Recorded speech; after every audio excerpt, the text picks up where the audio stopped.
Et à force de rester assis, j'ai mal aux fesses, j'en ai marre. Moi aussi. Toi t'as des boutons sur les fesses. Non. Dégoûtant, c'est dégoûtant. C'est dégoûtant. Quoi? C'est toi les boutons sur les fesses, moi j'en ai pas. Ouais, jingle.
Et ouais, quand on vous dit que ça bouge.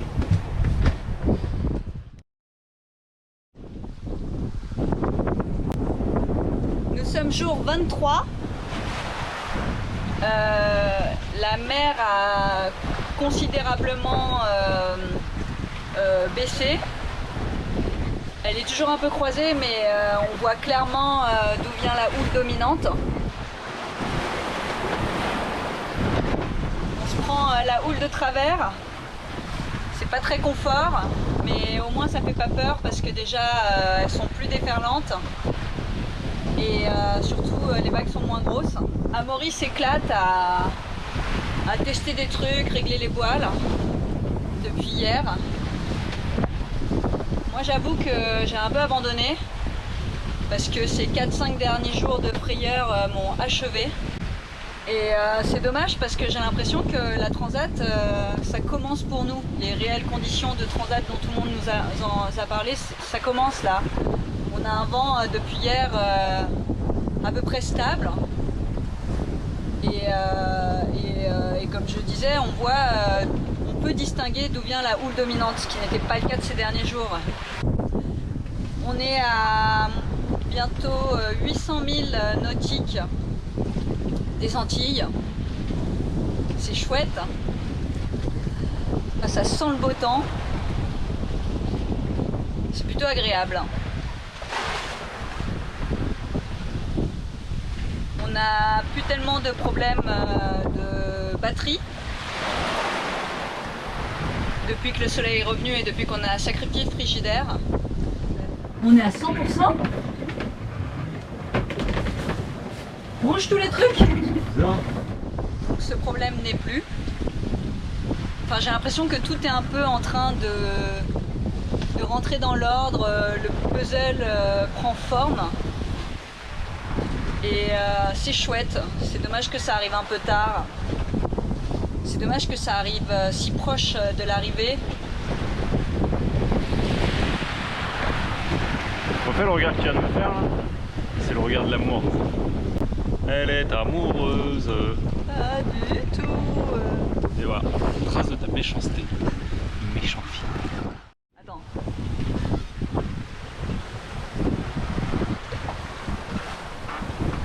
Amo, viens voir.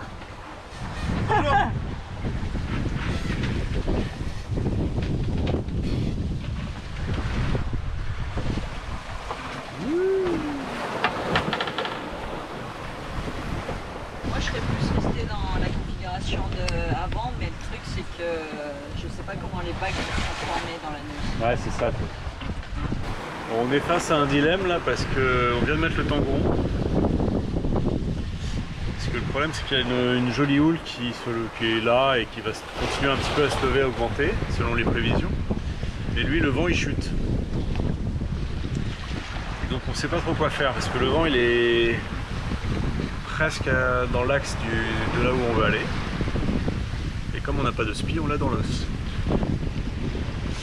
Donc soit on fait une option tangon pour la nuit, mais j'aime pas trop ça, Corinne non plus. puis on se traîne un peu. Je vois, on passe en mode un peu plus attaque, on fait que des vents de travers, mais on va aller beaucoup plus vite. Mais pour pas faire tellement plus de distance. Je sais pas quoi faire. Si, on va faire.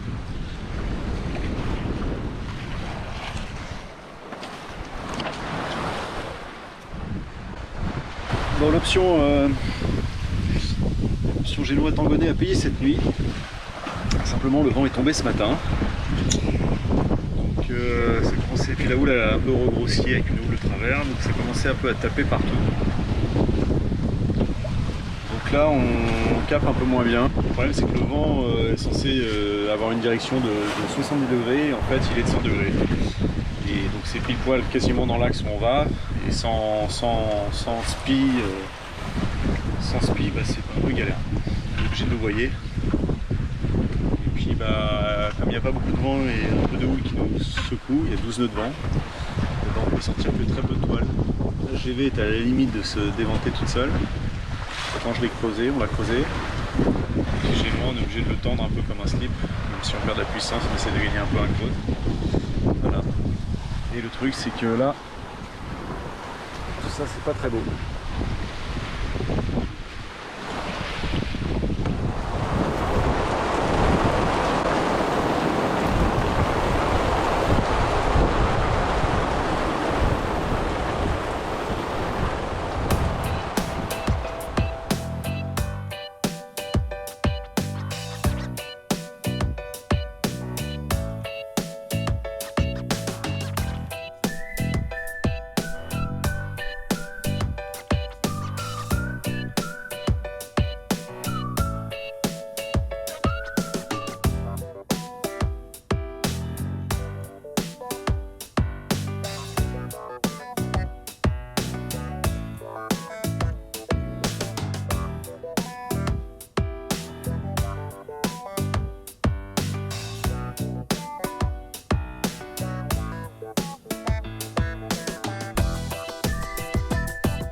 Encore 275 000 et on y est.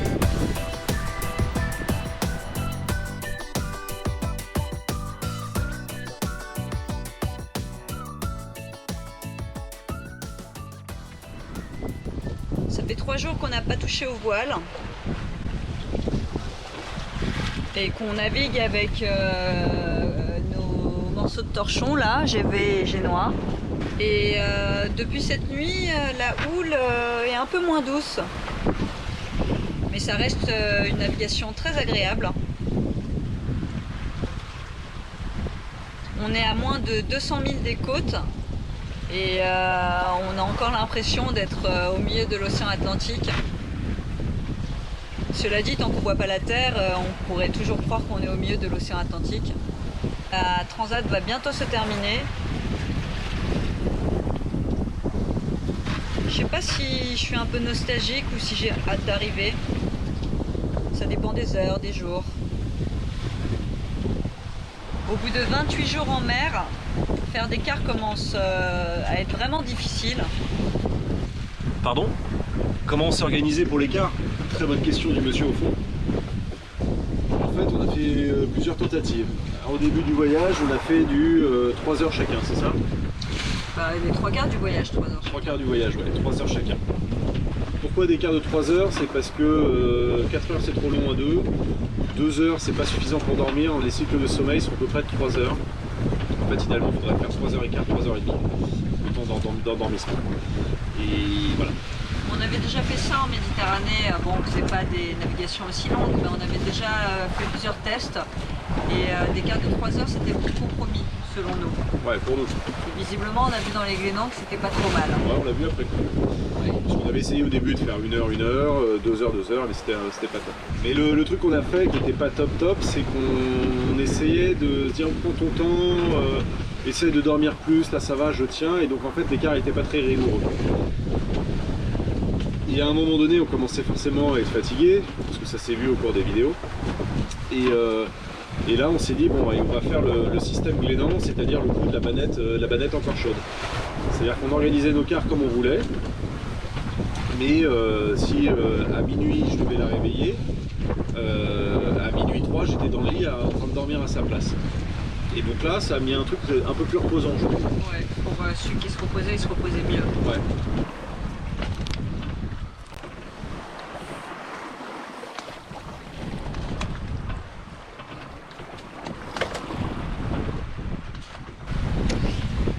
Alors cette nuit, on a pris une mauvaise décision, enfin j'ai pris une mauvaise décision. Au lieu de garder les voiles telles quelles et tenter le tout pour le tout, on a arisé nos voiles. Donc il n'y a pas grand chose pour perdre le maximum de vitesse. C'est pas très confortable, mais le problème c'est qu'on va toujours trop vite. Donc on va devoir se foutre à la cape. Alors pour ceux qui ne connaissent pas, la cape en gros c'est on va se mettre à peu près face au vent, on va gonfler le génois, donc la voile d'avant à contre, on va mettre la grand voile en drapeau et puis on va prendre la barre et on va essayer de la mettre sous le vent. Ça permet de stabiliser le bateau et de le laisser dériver. Donc c'est ce qu'on va faire aujourd'hui et puis on reprendra la route vers 17h, 18h. Quand je me promenais à Las Palmas, je suis tombée sur un supermarché chinois. Et du coup, spécial clin d'œil à ma famille, regardez ce qu'on a pour le déjeuner. Du va, du tutsi et du chon. Traduction, du riz, du chou mariné et du bambou, je crois. C'est ce qu'on mangeait quand on était petit avec mon frère et ma sœur. Et pour moi, c'est une vraie Madeleine de Proust. J'en ai pas acheté beaucoup parce qu'à Las Palmas, Amaury n'arrêtait pas de me faire des berk.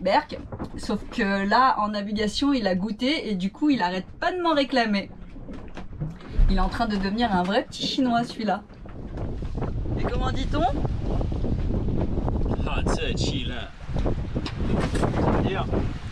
Ça veut dire c'est très bon.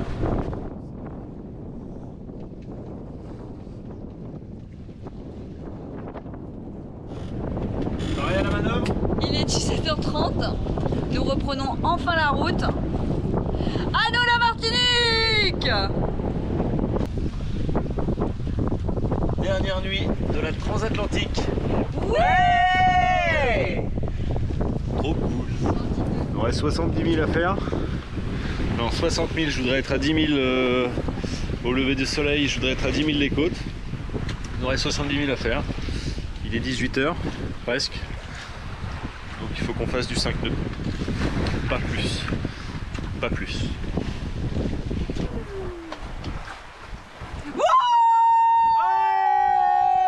On n'est pas arrivé encore, attends. Ouais, mais c'est vraiment la dernière ligne droite. Pas encore arrivé. Ce qui est assez marrant, c'est que ça fait 2 ans qu'on prépare cette transatlantique. Ça fait 2 ans qu'on prépare le bateau en disant ouais mais en transat machin, il faudra que ce soit ci, il faudra que ce soit ça. Bah l'air de rien, cette transatlantique elle est passée comme ça. Ouais. Ça fait 2 ans de préparation, rien vu, rien vu. Regarde comme les nuages sont blancs, c'est marrant, non? Ouais. Je suis un peu émotive.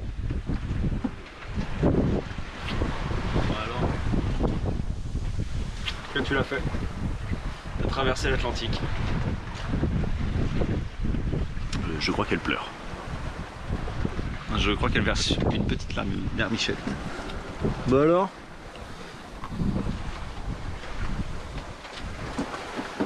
Ça qui est marrant, c'est qu'on n'avait qu'une idée, c'était d'arriver. Et maintenant qu'on y est, il y a un petit pincement au cœur. Ouais.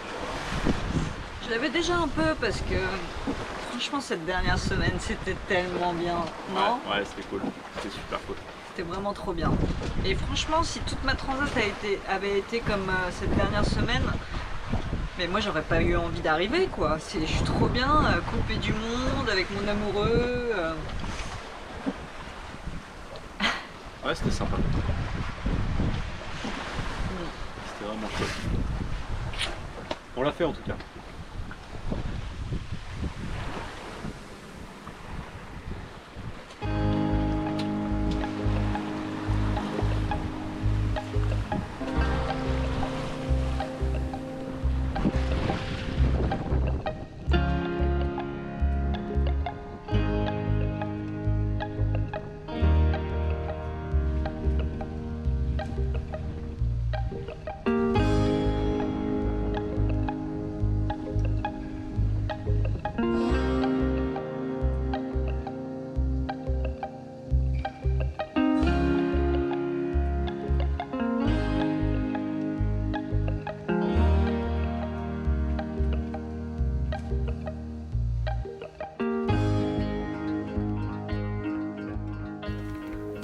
À ce moment-là, beaucoup d'émotions s'entremêlent dans nos têtes. Évidemment, une pointe d'amertume, car nous n'avons pas eu la fameuse transat dont nous avons rêvé pendant ces 2 ans de préparation. Celle que tous les copains nous ont contée, même si nous avons quand même pu y goûter durant cette dernière semaine, qui fut magique. Cependant, en se concentrant sur le positif, elle nous a permis de découvrir beaucoup de choses sur nous, de nous repousser dans nos retranchements, tant sur le plan physique que psychologique. C'est pourquoi à cet instant nous sommes envahis de fierté. Même si beaucoup le font et l'ont fait avant nous, nous avons traversé l'Atlantique à 2. Ce n'est pas rien pour des gens qui ne viennent pas du monde de la mer. Nous avons pris cette aventure avec sérieux, conscience et humilité.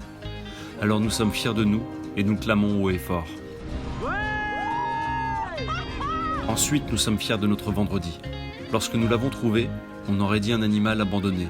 Nous l'avons longtemps considéré comme un enfant capricieux à cause de toutes les misères qu'il nous a fait subir, mais nous avons finalement compris qu'il s'agissait d'un vieux monsieur, avec de l'expérience, de la solidité et surtout beaucoup de bienveillance à notre égard.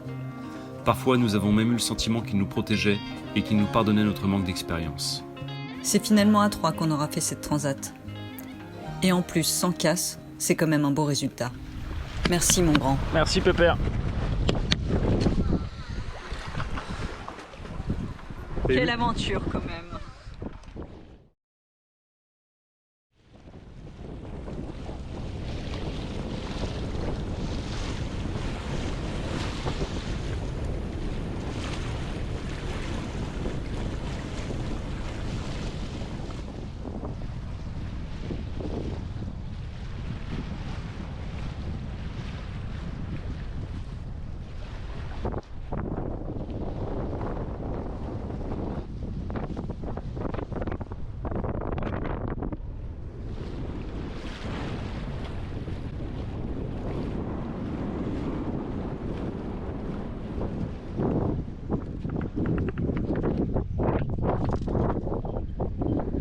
C'est bon, on est officiellement mouillé, jette un moteur. Hein.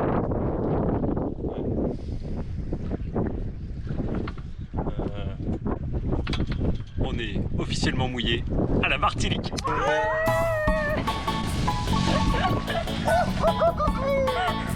Elle est bonne.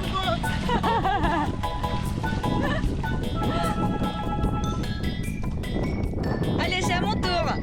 Bon, moi, on va pas beaucoup me voir désormais sur les vidéos parce que je vais, à partir de maintenant, vivre en culotte.